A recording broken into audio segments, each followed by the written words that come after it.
Hello. It's been a while. I'm not going to get into why it's been a while because I don't think anybody cares. Not in a you don't care way, we're all here for the same purpose, and that purpose is it's my annual works in progress video. I figured now was the perfect time because it's about the time of year that I usually talk about it, which is anywhere in the July to September zone, the summer months, if you will. I know that September is not technically a summer. Don't the summer holiday month. So normally I talk about it any time in this, and I thought this was the perfect time because I am trying to make my YouTube come back again. So here we go. Here is the format of the video. It's the same basic format with like one or two changes actually to what it usually is. So basically we are going to talk what is a work in progress. We're going to give you my disclaimer. I'm going to talk about books that I already have out, which normally I would point to the big book wall behind me, but I'm not in that room right now. Then I'm going to talk about upcoming releases. Then I'm going to talk about, this is the bit that's changed, this little grey area that is not quite upcoming releases and isn't quite a work in progress. It's sort of somewhere between those two things. I will explain that when we get there. And then obviously I will talk about the actual works in progress. The reason that all of these pieces are involved every single time, by the way, is so that whether you've been here from the beginning or for a couple of years or you're brand new to this whole thing, you know exactly what's going on. This is the closest I get to doing an intro on YouTube because I'm never going to do that in all likelihood. That's never actually going to come to me. So here we go. The disclaimer. What is a work in progress? I always get those two mixed up. By the way, they do trade places. What is a work in progress? A work in progress is basically anything that I have worked on beyond the initial idea phase. So, journey. I have an idea. I write the idea down in my collection point. If you want to know more about my collection point, I do have a whole video about it. I will try and link it, but if not, it's a video that literally says collection point in the thumbnail. You should be able to find it. I'm holding this book. I'm sitting in my office, which is not this room. Anyway, so I have the idea, I put the idea in my collection point. At that point that I'm having the idea, I can write down any amount of it that I want. I can spend a whole day, 20 minutes, 5 seconds, whatever I want, having the idea and writing it down. That's the ideation, right? That is an idea. So even if I write 10,000 words, I've never done that. Even if I were to write 10,000 words in one sitting about this idea, because it's one sitting, that does not count as a work in progress, because if it did, I would have a truly unwieldy, unmanageable amount of work in progress, and I already have a lot. So I don't do that. It just makes my life easier to not to have this pretense of separation. A work in progress, therefore, is anything that I have worked on again subsequent to that initial idea phase. That's pretty much how it works for me. And it stays as a work in progress all the way up until the sort of publication phase. So if I'm into the publication phase, then it becomes an upcoming book. And that's why I have this grey area this time between a work in progress and an upcoming book. But the disclaimer is that none of this is a promise. I am not making any guarantees with this video. Any work in progress that I talk about here is not guaranteed to ever come to any kind of fruition, right? There's no guarantee that it's going to be a thing. I'm not promising anything. If it's not pre-orderable, it's not a promise. If it is pre-orderable, that is a promise. So, for example, 2 Vamps 1 Steak, which I will explain what that is and stuff in a minute. But 2 Vamps 1 Steak is currently available for pre-order. It comes out in October. I will make a book trailer at some point. I haven't yet. But that comes out in October, and you can pre-order it. If you live in the UK, you can pre-order it from my coffee shop and get a signed copy. I will be taking it to events from September onwards, hopefully, if I can get early access copies, which I should be able to do because I've done that before. But again, we have some question marks. That's not a guarantee. But the promise is that it is coming out on the 6th of October. If you buy it from my coffee shop, you will be guaranteed to get it post-willing. Yeah, I will guarantee to send it out so that you should get it before that date. And you should be able to get it from, places that you can buy books from the 6th of October. You should also be able to pre-order it. It is available for pre-order. It will be available, as per all of my books, in ebook and paperback. All of my books, apart from the Omnibus Collection, is not that kind of dandy. But anyway. Books that I have released include, we're going to go in chronological order because it's my favourite way to do this. Like, when I'm doing it at tables and stuff, or when I'm, like, doing it for, like, more professionally than sitting in my living room in my Canada Water t-shirt, I do it in, like, and in, like, all official stuff, it's in alphabetical order by series. So that's, like, Clara Brick, Guardian Cadet, Interplanetary Alliance, Not That Kind of Dandy, Welcome to Humanity, because it's standalone. But for this, it's easier to go in chronological order because I think it also fits the tone of a works in progress video. So, 2021. Remember 2021? 2021. Mary Ellen Breaking the Curse, which is the first of the Guardian Cadet series. And then in 2023, Mary Ellen Finding the Air, which is the second in the Guardian Cadet series. So we'll just smush those together and tell you about the Guardian Cadet series, which is a sword and sorcery fantasy set at, like, the first one set at a University of Magic. Mary wants to be a guardian, join the Brotherhood of Guardians. There's just a few things standing in her way. Her gender, her secret heritage, her penchant for questioning authority. But when a guardian colonel comes to Mary for help that she and very few others can provide, she kind of has to choose between leaping at the chance to achieve all of her dreams and get this push towards successfully joining the Brotherhood of Guardians and changing the whole world around her, as long as she's willing to risk, putting herself directly in harm's way and revealing her entire secreted heritage. Then in book 2, Mary Ellen Finding the Air, we go to a whole new location with Mary because all of the stuff that happened in book 1 has caused consequences. That's the concept. Then we have Welcome to Humanity, which was my second release of 2023, which is a sci-fi dystopian standalone that I wrote for my 5-year wedding anniversary for my wife, who loves a dystopia. It sounds really dark. But I'm there like, I wrote this devastating sci-fi dystopia for my wife. But to be fair, my wife absolutely adores a devastating dystopia, which is why I did it. And I read a lot of dystopias. Like, it's not normally my preferred genre, but I did read a lot of stuff in the dystopian realm for this. Like, I didn't just pull it out of thin air. I did the research.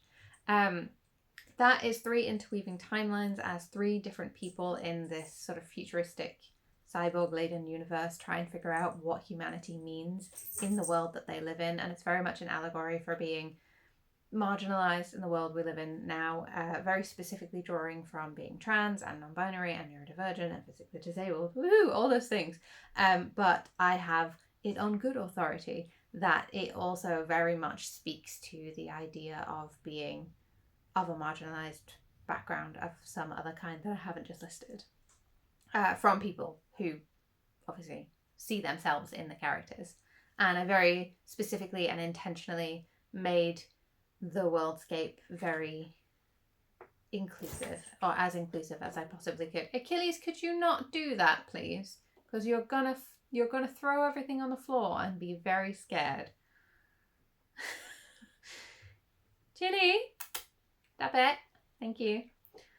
The next book on my list of chronological books is Unlicensed Delivery, which is the first of the Interplanetary Alliance books. That's important. Remember that series title.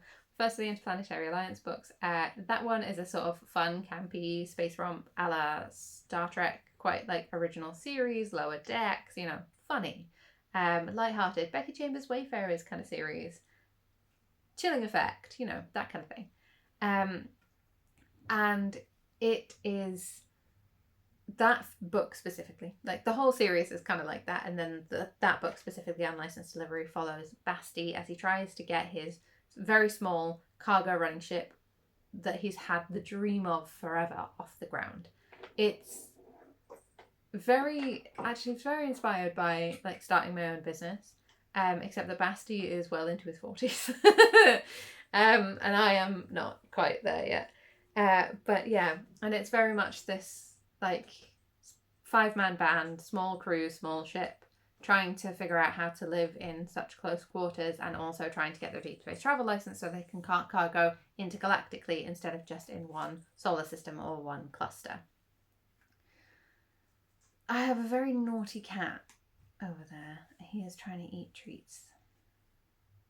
And by eat, I mean steal. I'm just going to ignore him. Anyway, so the next books that I brought out were Not That Kind of Dandy series. So you start in 2024 with Not the Fighting Kind, which is the red one. So Not the Fighting Kind follows Nat, a high society liege and a dandy to boot, who has been captured by pirates for ransom. The second book, and then they have to try and kind of bargain their way out of it with the skills that they have, which is word skills and sewing skills. It has some of my favourite tropes in it, including a stitch is a stitch, so you can stitch some person up for an injury if you have ever stitched a garment, and Nat very much going through the experience of that and being like, this is not the same. And then in the second one, it's basically like what would happen if like this Nat who's been through this experience went back to high society. That also now exists in an omnibus edition, which is my only hardback book, which is both of the books and the series of short stories, which is a book length amount of short stories. That came out this year, and you can currently only get it direct from me. That will change, probably. That's not a guarantee. I'm aiming to change that, but so far we're going to have to sit on this for a little bit longer because of reasons. The hardbacks are difficult and annoying, and basically are the main reasons for that. So technically that's skipping ahead because there is another release that came out in 2025, which was Unlicensed Travel. Now, that is the second Interplanetary Alliance book, and I am going to admit right here, right now, I say this every time that I try and pitch it to people, and I'm not specifically trying to pitch it to you, I'm just like sharing. But specifically the reason that Unlicensed Travel exists is because people read Unlicensed Delivery and they said to me, can I please have more of this crew specifically? Are we going to see them again? Or is it only going to be other ships and other crews? And I said, my plan is other ships and other crews. And people said, could we please have more of this crew? And I said, okay. And I put everything else down and I wrote Unlicensed Travel very specifically for that exact reason. So people must like the first one. And that's how we are where we are now.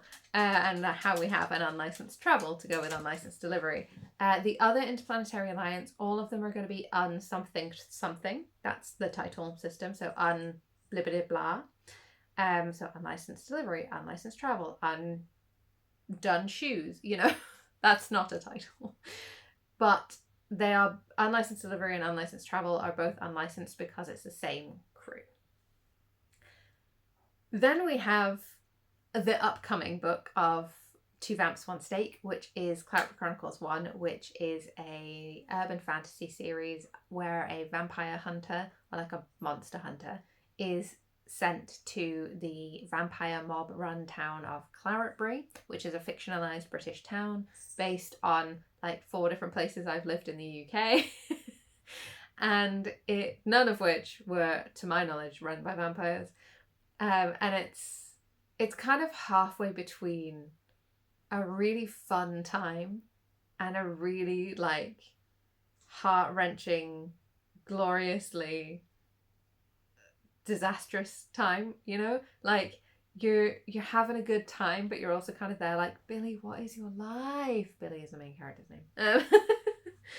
So anyway, all of these books are of course on my website. You can read the blurbs there and find all of the links to buy them, although sometimes those links don't lead you to all of the places that you can buy the books. It's very annoying. I'm trying to fix it. I have no idea why it doesn't work. Jazz hands. That's all of that. So then we're gonna now we're gonna talk about the grey area zone of books, and I am not gonna lie to you, this is a difficult phase to be in. So since my last works in progress video, I have finished 5 books, which is a lot because normally I'm finishing 1 book or 2 books. 5 is so many. So I have 4 Claretbury books, or 4 main Claretbury books. The Claretbury Chronicles that follow Billy the vampire hunter. And yes, that is evocative of another title for another franchise on purpose. But it's not, there's no link there, it's just evocative. So so we have those 4 books. Obviously, Two Vamps, One Stake is ready to go. It's coming out this year. The second book, stuff it, I'll tell you what it's called. Let the Vamp Out of the Bag. Is like this close to being done. Like, I have not got a cover, actually. I almost have a cover.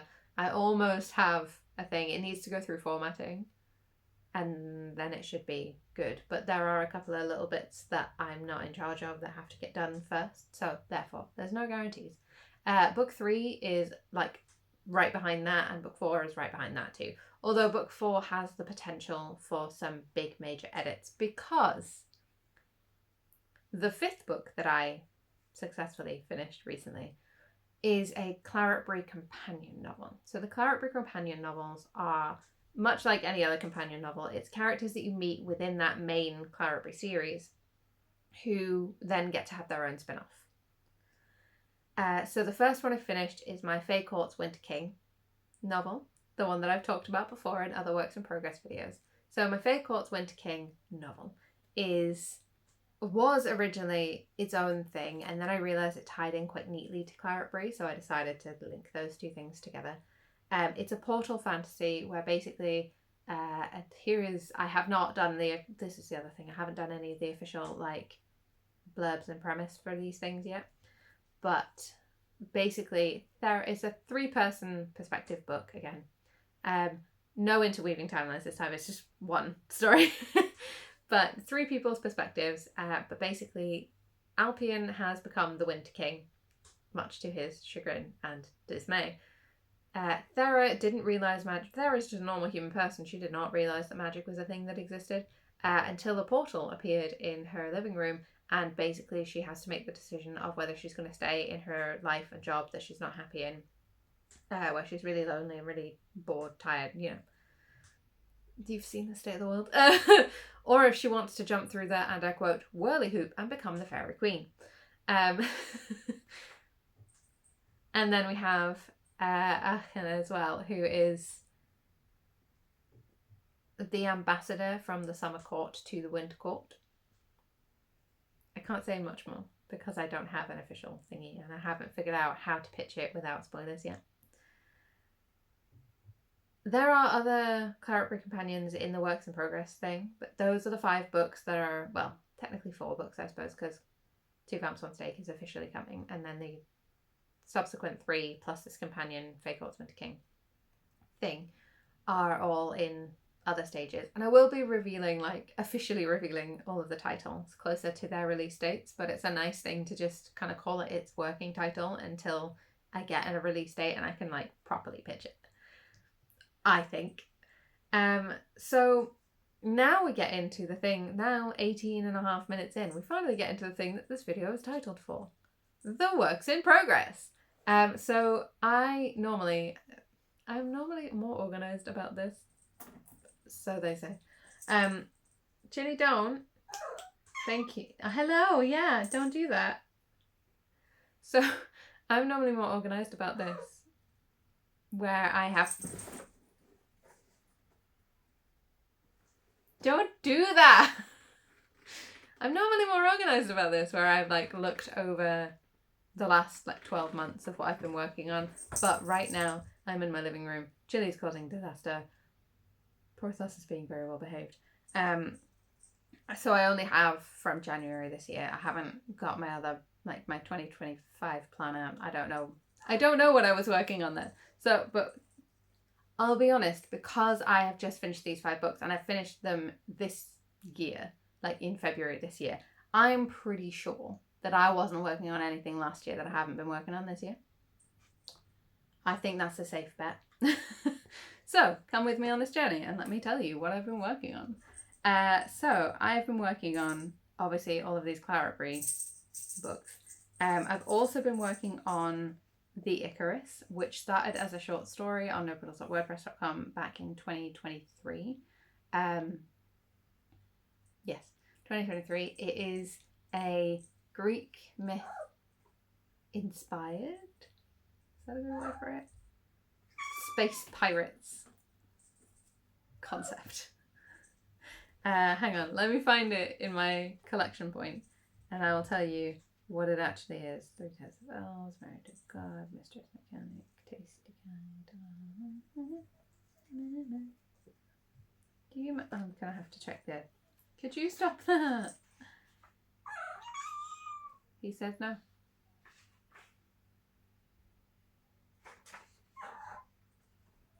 Oh, wow, that's a lot earlier than I thought. 37 and 38.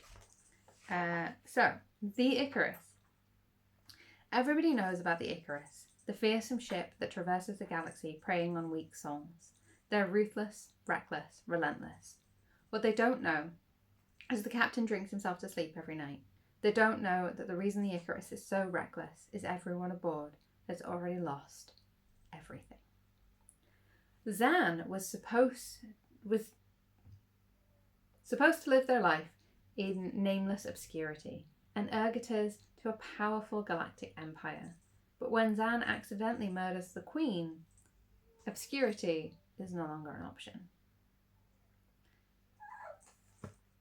I really love this concept, by the way. I've been doing a lot of research for it. This is a long process, I think, as I've been doing a lot of research into like Greek myths and ancient Greek myths, ancient Greek clothing, ancient Greek customs. You know, like I have a BA in classics. I'm not just pulling this out of nowhere.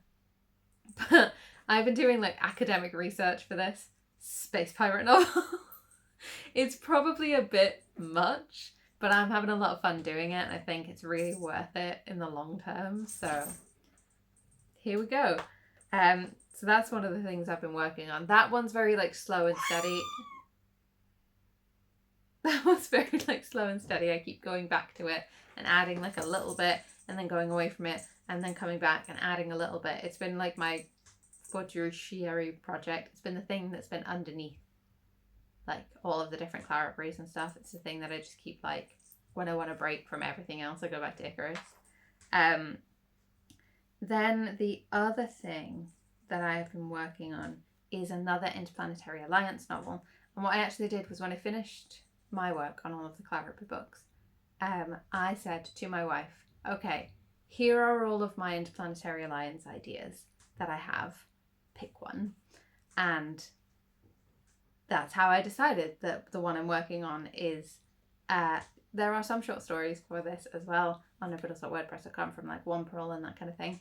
And it is Choice, Enlay, and Horizon are the 3 main characters in this novel. And basically the premise of it is, let me see if I can find this in the book as well, actually. That's probably a better idea than me just talking out of my whatever. Interplanetary Alliance 33, 34.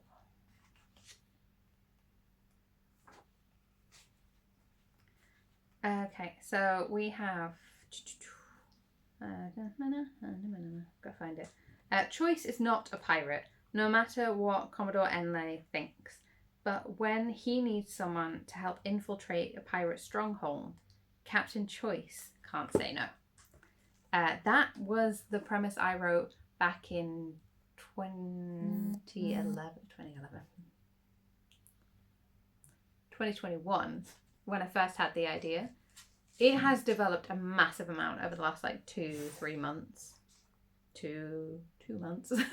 It has developed a massive amount since then. The cultures of these characters, the way that they're interacting, each individual one's different like desire and want and need and, you know, all of that jazz that makes a book good. All of that is coming together really, really nicely in this book. I am so jazzed about it. And then you may be thinking, Will, that does not seem like an unwieldy amount of works in progress. And no, you're right. It's not an unwieldy amount of works in progress. If those were all of them. Those are all the ones I've worked on this year. But like I said, I asked my wife which of these Interplanetary Alliance stories would you like for the next Interplanetary Alliance book. And I actually have lots of ideas for those. Like that originally started out as like a 10-book series, although maybe it's gone down since then. 1, 2, 3, 4, 5, 6, 7, 8. Oh no, it's still 9. There are 9 ideas for books in the series, including the 2 that are already out. And I had begun pieces of 1, 2, 3, 4 of those 9. Well, I suppose 6 of those 9. 4 of those remaining ideas. So 4 of those remaining 7 ideas I've already started pieces of. So they are all in progress. And then I keep like pausing them because I did work a while ago on Hubble story. So like each of them gets that like ostensible. This is an interesting fact about the Interplanetary Alliance series, or at least I think it's interesting. Each book gets an ostensible main character. So in it, you actually have lots of different perspectives of lots of different characters, right? Like in Unlicensed Delivery, you get 5 main perspectives and a couple of guest perspectives. And in Unlicensed Travel, you get the same 5 plus a couple of guests again. And that's sort of the format of all of these, is you get the main characters who are like the crew of the ship, or in specifically Choice and Enlay's perspective, the Choice, Enlay, and Horizon are the main characters of that story because they're the ones that are connected to the plot, and then you might get some perspective guests in. So, but each one ostensibly has like a main character. So like Basti is the main character of the first book, in that he's the blurbable character. It's his ship that's trying to get its license. And in the second one, it's Saraxon who's the blurbable, like ostensible main character of the story, because it's her parent who's dying, who's causing like the inciting incident. And it's kind of, hello. And it's kind of like that as a concept is like Hubble's story, because Hubble is the one who has the inciting incident happen to them. And like Choice is the one, and like Circuit and Saya and so on and so forth. Hi, what are you doing? Causing trouble. And you may be thinking, okay, well, you say you've sort of vaguely put a pause on these other IPAs because you asked your wife what one to work on, and now it's I was about to fully say the title then. Now it's this one with Choice. Yeah. Okay, so technically those are like vaguely on pause. But I do also have another big one that I'm working on, which is one I keep not talking about it because I'm not exactly sure how one begins to pitch it. But basically I have this other concept that I'm very excited to be working on. And then of course there's stuff like Monster House, which I shared for Polyamory March at some point. Was that this year? I don't even know. Was that this year?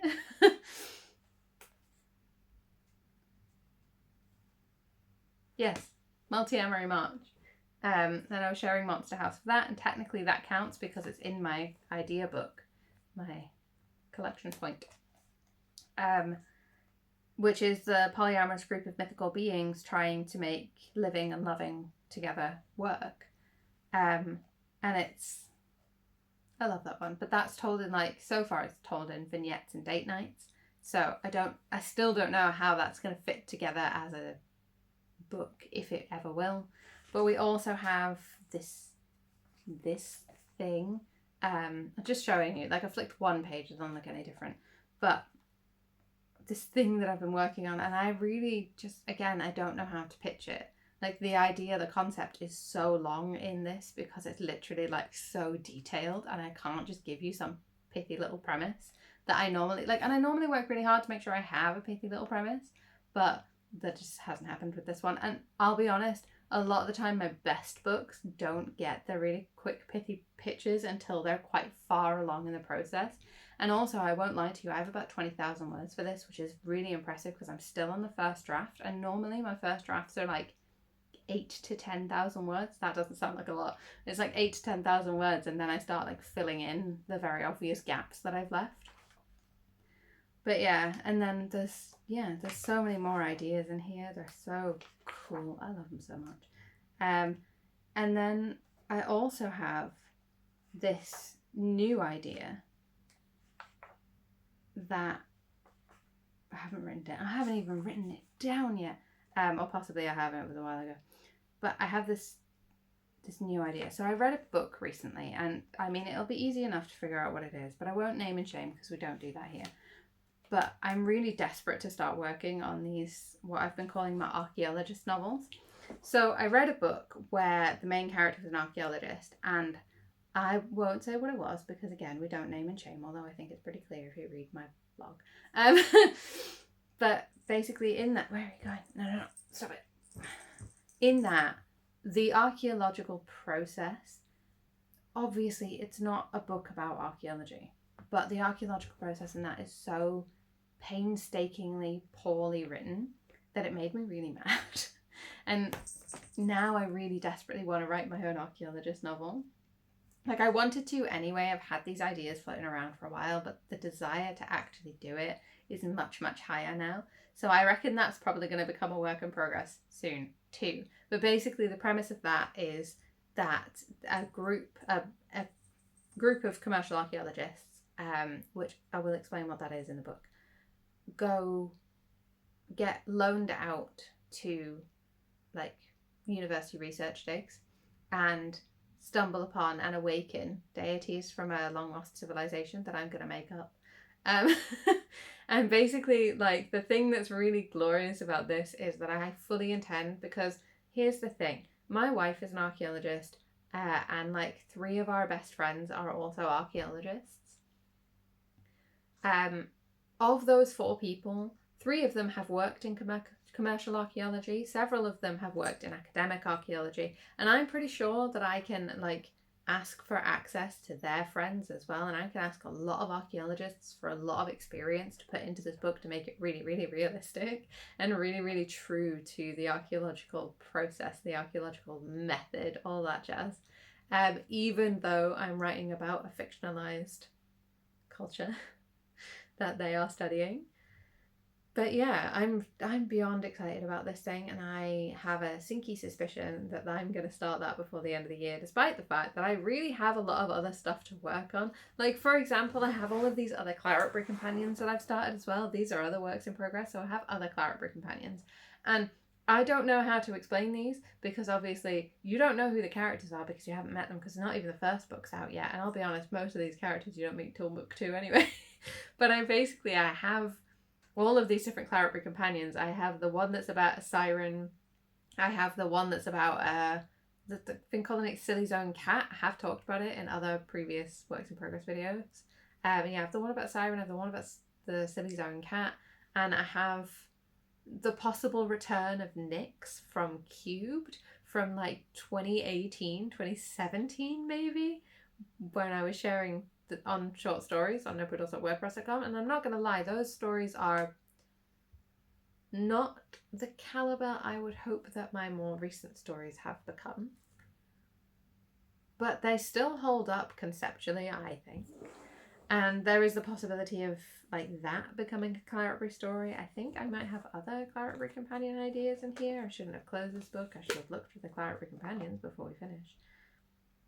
Oh, good, I do have Clarity companions. So I have, yeah, Fae Court novel, Silly Zone cat, this siren novel, which is basically the thing of like siren comes to land, a la Little Mermaid. No, siren comes to land to escape. It's more like a la Aquamarine. A siren comes to land to escape family nonsense, and is now basically stranded on land, and you know, shenanigans. And then possibly this Nyx thing, and then I have another playlist for another one of these, but I haven't written it in the collection point yet, so I don't know what that is, and I can't check because I'm filming this on my phone, and that's where my playlists live. So it's still an unwieldy and unreasonable amount of works in progress. I recognize that, but that's everything I'm working on, and I hope you enjoyed this chaotic rampage through my works in progress. This is what it's like inside my brain all the time. This kind of unfiltered video where I don't get to edit it and like I'm just telling you ideas and concepts. This is what it's like to be in my brain. So I hope you enjoyed your invitation into my like works in progress and published books and almost published books, and also the experience of what it's like to be inside my brain. I will see you next month, because I'm not going to overpromise, and I'm just going to do one a month. Hopefully. I will hopefully be here again next month with something else. Bye.